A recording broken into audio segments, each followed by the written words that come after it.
Baik teman-teman, sumber-sumber pengetahuan itu ada 3 dan ini semuanya ada di diri kita. Jadi Tuhan itu, Gusti Allah itu menjadikan kita manusia, makhluknya yang istimewa sebagai khalifatullah fil ar, sebagai wakilnya Gusti Allah di muka bumi ini.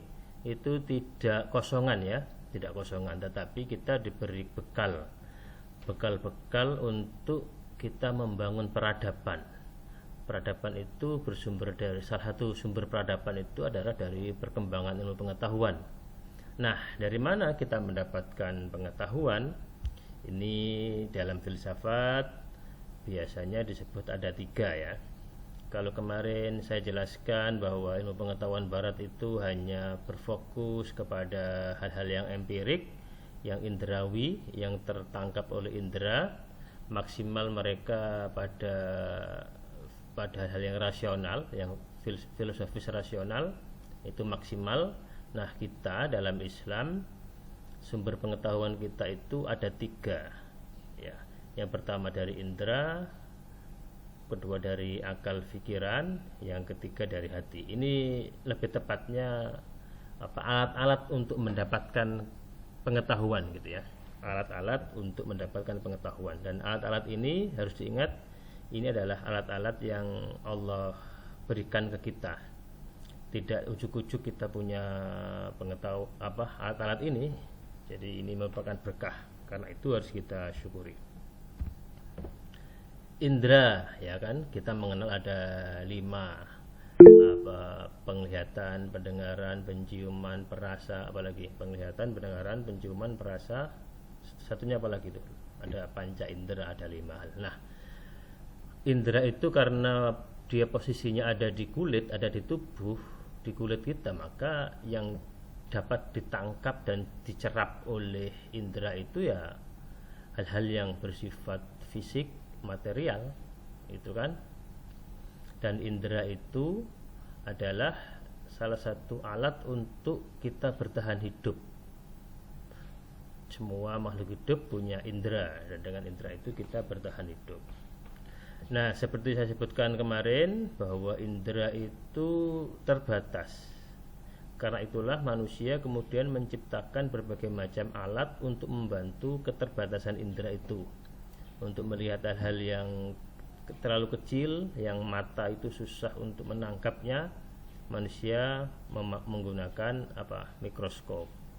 Untuk melihat benda-benda yang terlalu jauh, di mana mata juga tidak bisa melihatnya, digunakanlah teleskop gitu kan. Untuk mendengarkan detak suara detakan yang sangat lirih, yang sangat kecil, nah dipakai stetoskop dan berbagai macam alat itu untuk membantu indera. Kenapa ya? Karena indera itu sangat terbatas. Dia sumber pengetahuan kita pertama. Dari indera lah kita bisa menangkap dan mencerap hal-hal yang ada di luar kita, itu melalui indera ya.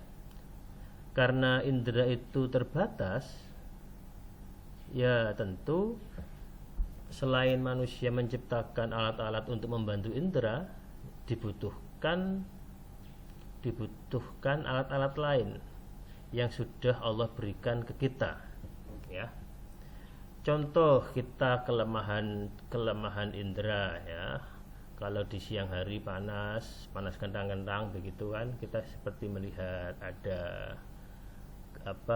air, gelombang air gitu. Terus langit itu kelihatan warna biru, padahal itu hanya pantulan dari lautan yang biru itu. Atau banyak hal ya. Kalau kamu lihat rel kereta api, nanti kamu, siapa tahu ada yang bisa lanjut sekolah di Jawa, nanti bisa lihat rel kereta api. Rel kereta api itu kan 2 ya. Kalau kita lihat di tengah-tengah itu seperti ketemu mereka. Kanan kirinya seperti dari jauh tampak ketemu, padahal dia nggak ketemu. Itu kelemahan-kelemahan dari indera. Tapi manusia kemudian menciptakan alat-alat untuk membantu supaya tidak tertipu oleh kelemahan indera itu. Alat-alatnya seperti yang saya sebutkan tadi, itu alat-alat yang diciptakan oleh manusia, tetapi Tuhan juga sudah memberikan kita alat-alat lain supaya kita bisa memahami, tidak tertipu oleh kelemahan indera tadi. Nah, teman-teman sekalian, indera itu ada indera luar, ada indera dalam ya.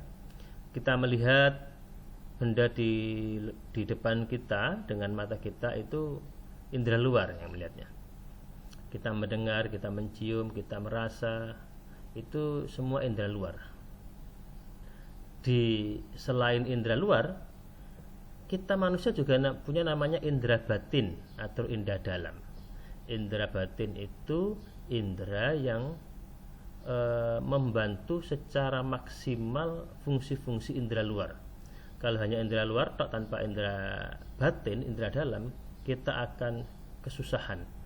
Tidak bermanfaat lah, kurang bermanfaat lah apa yang ditangkap oleh indera luar itu kalau tidak ada indera batin. Contohnya, indera batin itu ada banyak ya. Yang pertama ada namanya al-hissul mustarok, indera bersama. Ya, ini saya kasih contoh ya. Kalau mata kita melihat mobil ya, ada bannya, ada bodinya, ada kacanya, ada spionnya, itu mata melihat. Kemudian kita mendengar suaranya greng greng greng greng gitu kan. Lalu tangan kita meraba bodi mobil, oh halus ini masih gembring, suaranya masih ding ding ding gitu, masih gembring, berarti dia belum ada cacat ya. Nah itu kan masing-masing indera kita itu melihatnya secara independen. Mata melihat secara independen, otonom, telinga mendengar suaranya secara otonom, tangan meraba bodinya secara otonom. Nah, kalau tidak ada namanya indera bersama atau al-hissul mustarok, maka masing-masing tangkapan indera itu tidak bermanfaat. Mungkin kamu pernah mendengar cerita ada orang tuli, ada orang buta yang memegang tubuh dari gajah ya. Orang buta pertama memegang badannya gajah. Dia membayangkan gajah itu besar seperti beduk ya, tubuhnya besar seperti beduk. Orang kedua memegang gajah dari kakinya. Oh, gajah itu seperti pohon pisang ya. Dia tegak lurus ke atas. Orang ketiga memegang gajah dari ekornya. Dia menyimpulkan gajah itu seperti ular ya. Orang keempat memegang gajah dari belalainya. Dia melihat gajah itu besar, bulat, panjang. Nah, kalau ketika empat orang ini tidak saling berdiskusi, mempertemukan apa yang mereka pahami tentang gajah itu, ya selamanya mereka akan menganggap gajah itu ya seperti masing-masing orang buta itu. Tapi, nah begitu juga dengan kondisi indera kita. Kalau mata melihat mobil seperti itu, kemudian tidak disambungkan dengan telinga, tidak disambungkan dengan indera perasa, maka kita akan susah untuk mendapatkan gambaran utuh dari mobil itu.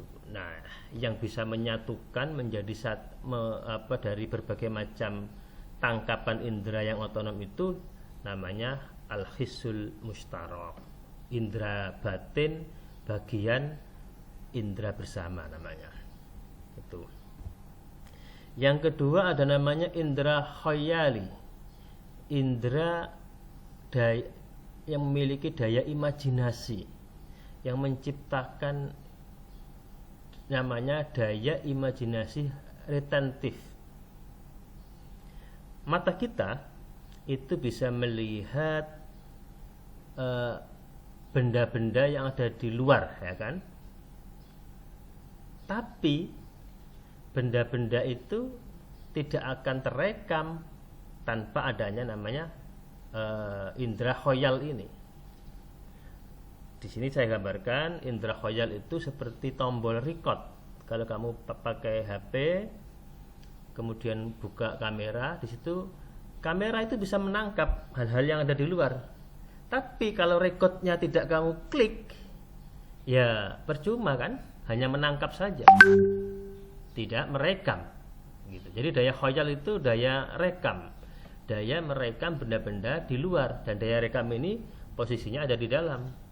Disebut dengan indera batin, bagian dari indera batin. Ya.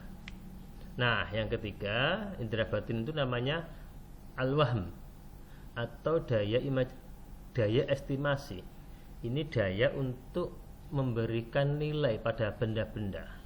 Ya, kamu melihat api, oh api itu berbahaya. Kamu melihat pisau tajam, berbahaya. Makanya ketika ada anak kecil pegang pisau yang tajam, kita hati-hati gitu kan. Ada anak kecil main-main di jalan, hati-hati karena berbahaya. Tapi juga ketika kita melihat benda-benda yang lain, kita akan mengetahui, oh ini bermanfaat, ini bermanfaat, ini berfaedah, ini bahaya, itu biasa saja. Itu yang bisa menilai adalah al-wahm, indera dalam, indera batin yang kita sebut sebagai wahm, gitu ya.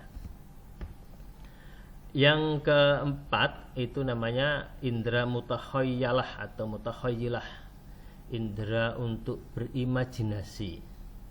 Ya, berimajinasi itu menghayalkan sesuatu yang itu seringkali di luar hal-hal empirik objektif. Ya, ketika Nabi Muhammad Isra Mi'raj, ya, para ulama menjelaskan buraq itu tubuhnya seperti kuda tapi kepalanya manusia. Lalu orang-orang membayangkan kuda memiliki ditempeli dengan sayap, ditempeli dengan kepala manusia. Jadi ada 3 makhluk yang kemudian digabung menjadi satu. Kuda, burung raksasa, sayapnya diambil, manusia kepala menjadi buraq. Itu gambaran kita. Nah, yang bisa menggabung itu ya imajinasi. Di alam nyata nggak ada, di dunia empirik nggak ada.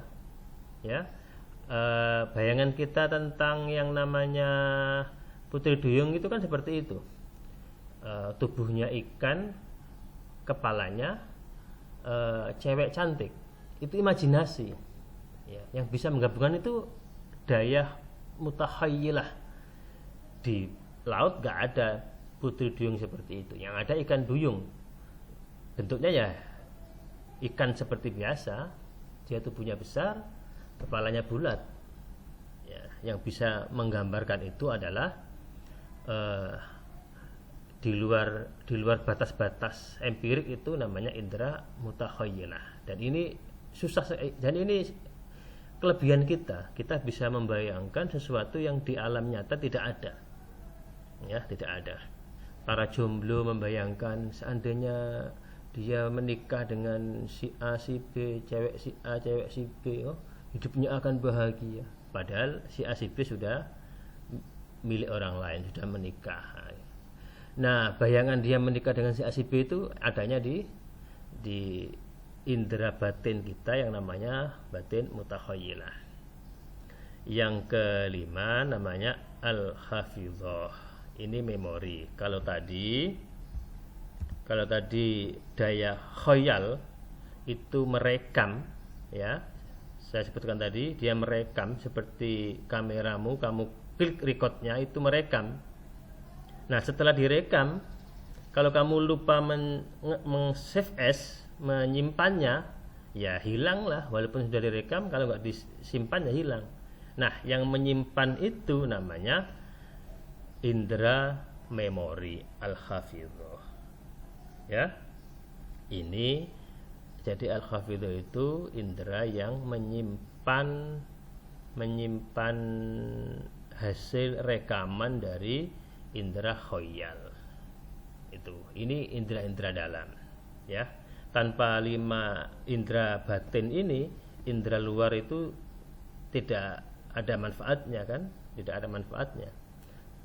Umpamanya kamu indera khoyal dan indera hafidhahmu itu rusak, kamu mudah lupa kan, kamu mudah lupa siapa ini ya, kamu bisa mengenal orang lain, kemudian bisa menyebutkan namanya, ciri-cirinya, ya karena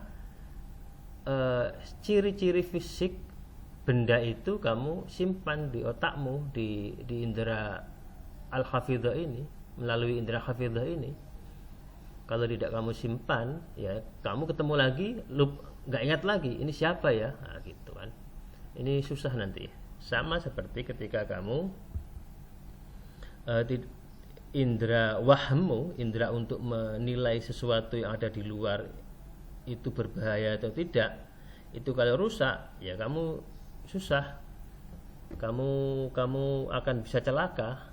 Minum, ada makanan yang sudah basi, kamu indera wahmu rusak, kamu makan saja, ya habis itu kamu celaka, sakit perut ya, atau nanti kena tipes atau yang lain-lain. Itu indera ya. Kemudian akal al-aqlu, atau di dalam bahasa baratnya rasio ya. Rasio itu dalam filsafat, akal itu dalam filsafat. Akal itu beda dengan otak loh ya. Otak itu bendanya, akal itu adalah kemampuannya, dayanya, itu al-quwahnya.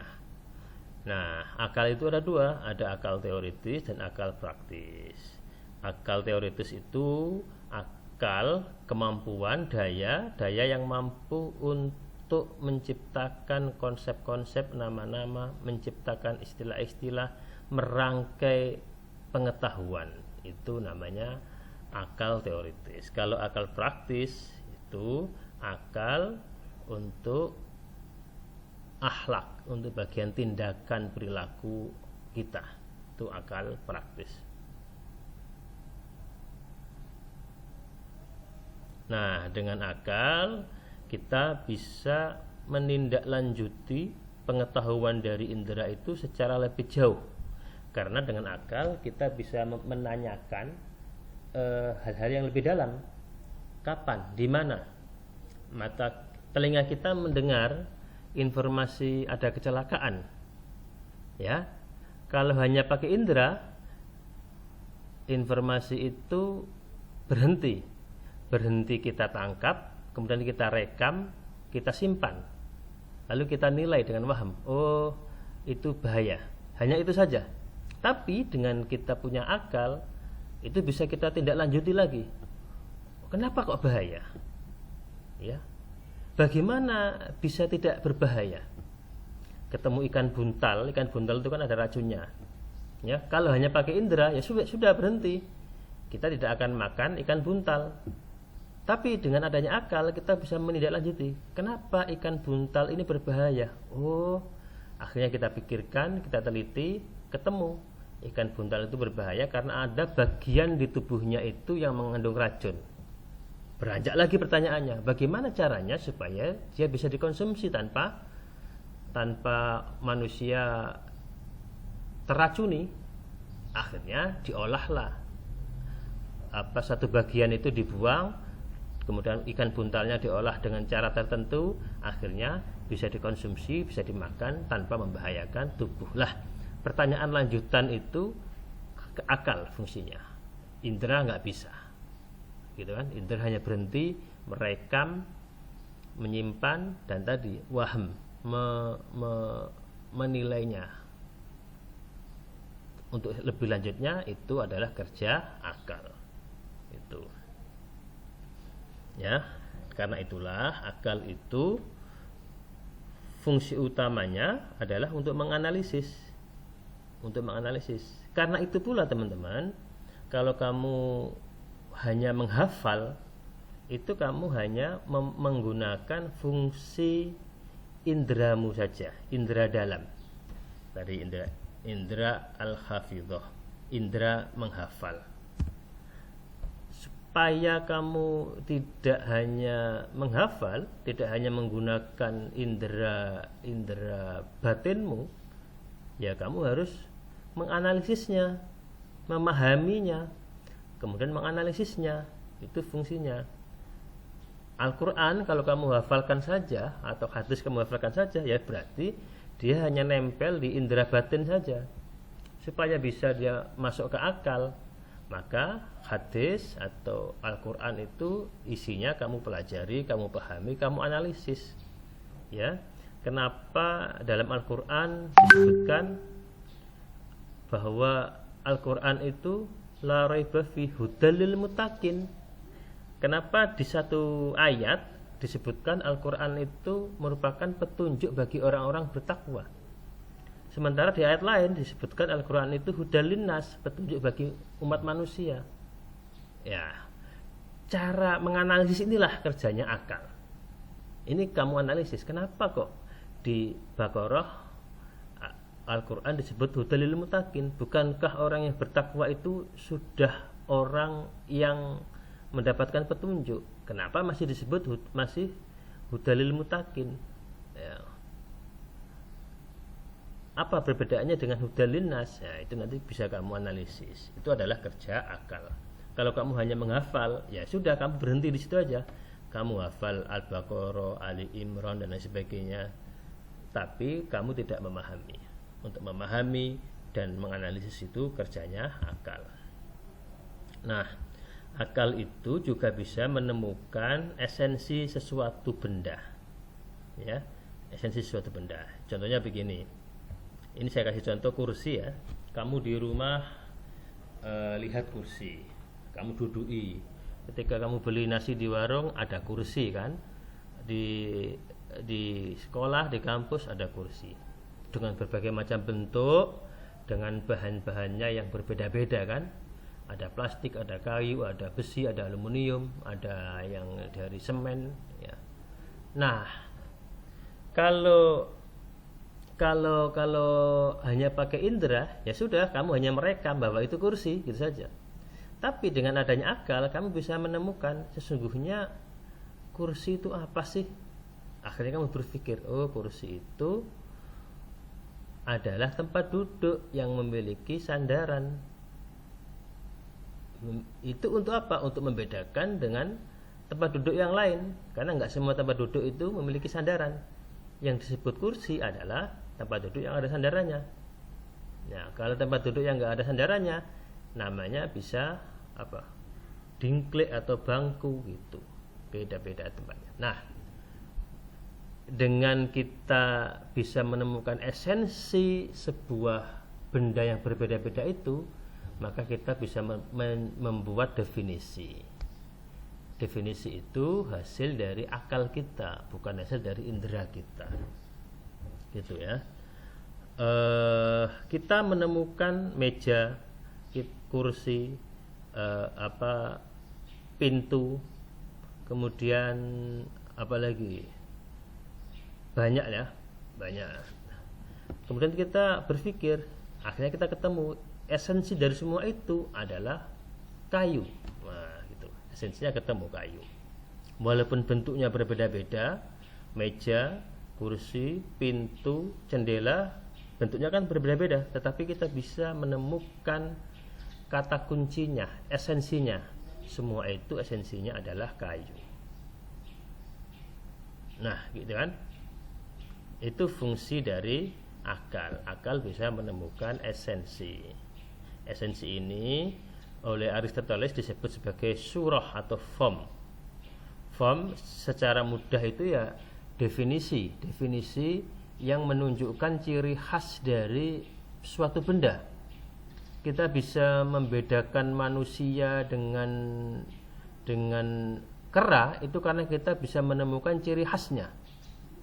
Kera, monyet berkaki dua, tangan dua, manusia berkaki dua, tangan dua. Tetapi manusia bisa bisa membuat kata-kata, bisa menciptakan kata-kata, sementara monyet hanya bisa bersuara saja, tidak bisa menciptakan kata-kata.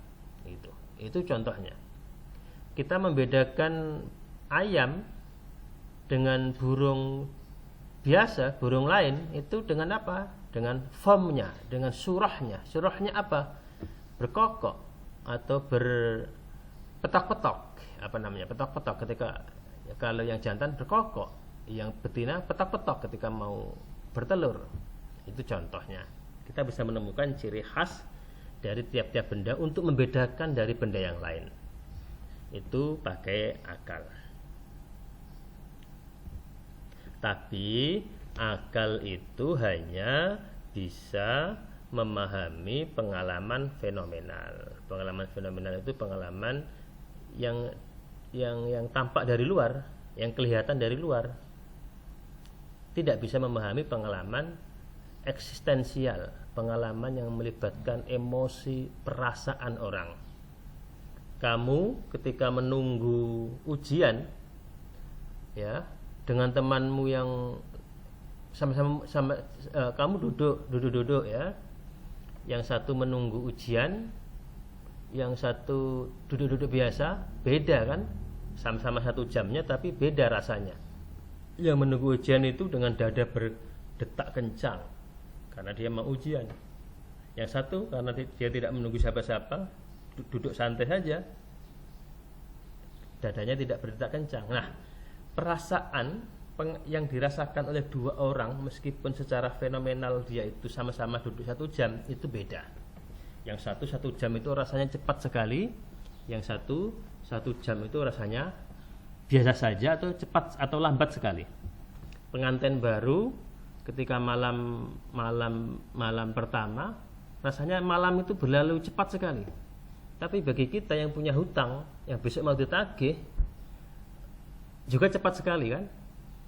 Tapi bagi kita yang mau pulang kampung 1 jam 1 malam itu lama sekali. Nah, itu beda ya. Perasaan beda meskipun secara fenomenal sama, itu namanya pengalaman eksistensial. Sama-sama sholatnya, orang yang khusyuk sama orang yang sholatnya tidak khusyuk, pengalamannya beda. Gitu kan? Nah, akal itu tidak mampu untuk menangkap pengalaman eksistensial. Ya. Ini akal juga cenderung memahami sesuatu secara general, sehingga dia tidak bisa memahami pengalaman yang dialami oleh seseorang. Kamu ya, sudah lama tidak pulang kampung. Ketika kamu pulang kampung, itu rasanya senang sekali, ya kan? Ya, kamu lihat rumahmu, gini gampangnya, kamu jatuh cinta, laki-laki jatuh cinta ke perempuan. Ketika laki-laki itu lihat rumahnya si perempuan, itu rasanya senang sekali, bahagia sekali. Dia dilihat dari jauh ada perempuan yang disukainya itu, lihat bajunya saja itu senang sekali, ya kan? Pengalaman seperti ini nggak bisa ditangkap oleh, ya, nggak bisa ditangkap. Orang yang punya jiwa seni ketika melihat yang jiwa seninya itu halus, ketika melihat sebuah lukisan, lukisan ini indah sekali, bagus sekali. Tapi yang kayak kita ini yang jiwa seninya kurang terasah, kasar, ketika melihat lukisan, apa ini? Nah, gitu, biasa saja. Saya dulu ketika wisata ke Borobudur, saya naik ke Borobudur, teman-teman saya senang sekali, bahagia. Tapi saya gini aja, biasa saja, lihat batu tok gitu ya. Beda ya, beda itu. Nah, akal yang ketiga, akal itu bisa memahami dan menjelaskan benda-benda di luarnya itu dengan menggunakan kata-kata, simbol-simbol, tapi tidak bisa melaksanakannya langsung. Kita bisa menjelaskan sholat itu mulai dari takbir sampai nanti rukuk, sujud, duduk, salam, gitu kan. Tapi itu kita bisa menjelaskannya secara lewat simbol. Simbolnya apa ya? Kata-kata tadi, huruf, kemudian kita omongkan huruf kata-kata itu atau kita tuliskan, itu namanya simbol-simbol. Huruf itu simbol ya. Nah, itu akal. Tapi akal tidak bisa merasakan pengalaman langsungnya tadi. Makanya ada banyak orientalis itu yang bisa menjelaskan keistimewaan ajaran Islam atau kemukjizatan Al-Quran, tetapi belum tentu mereka bisa merasakan nikmatnya membaca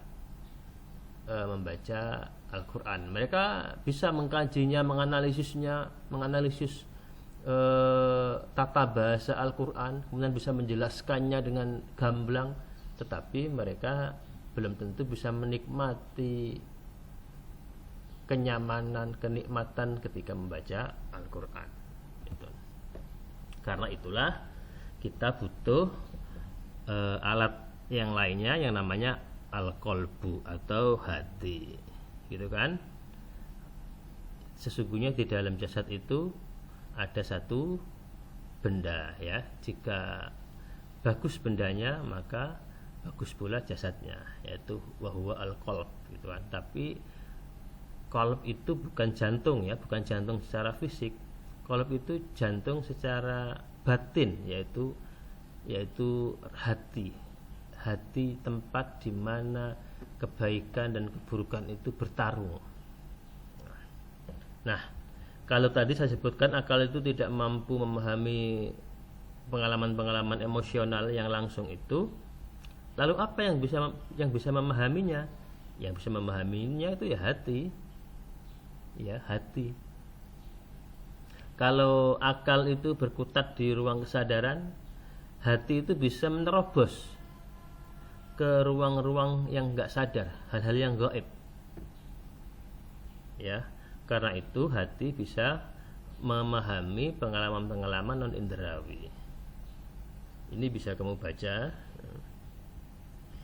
Yang pada intinya bahwa kalau akal pikiran itu hanya bisa memahami dan menjelaskan, menganalisis hal-hal yang bersifat fenomenal, yang ketampak, maka hal-hal yang tidak tampak, yang bersifat batin, itu cara memahaminya adalah hati. Karena itulah kalau kita berhenti hanya pada indera dan akal, kita tidak akan bisa memahami dan menerima konsep wahyu. Kita tidak akan bisa memahami bagaimana seseorang yang namanya Muhammad itu menerima perkataan Allah. Kita nggak akan bisa. Kenapa? Karena yang bisa memahami itu adalah hati. Inilah pentingnya hati.